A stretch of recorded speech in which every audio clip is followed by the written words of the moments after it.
నమ్మినట్లుగా నేను ఇతరులను విశ్వసించటం లేదు. నాకు నీకంటే అన్నదమ్ములు, తల్లిదండ్రులు, గురువు, కష్టాల్లో ఆదుకునే మిత్రుడు ఎవరూ లేరు. నీవే దిక్కని నమ్మిన నన్ను సంసార సముద్రం దాటించి ఎన్నడు గట్టు చేరుస్తావో కదా శ్రీకాళహస్తీశ్వర అంటూ దూర్జటి మహాకవి వారు ఈ పద్యంలో నిన్ను నమ్మిన రీతి నమ్మనొరులన్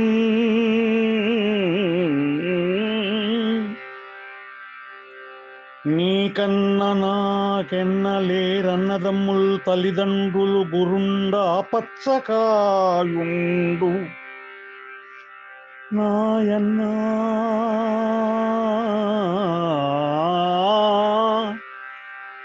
ఎన్నడు నన్ను సంస్కృతి విషాదాంబోధి దాటించి అచ్ఛిన్నానంద సుఖాబ్ది దేల్చెదోగదే శ్రీకాళహస్తీశ్వర ఆ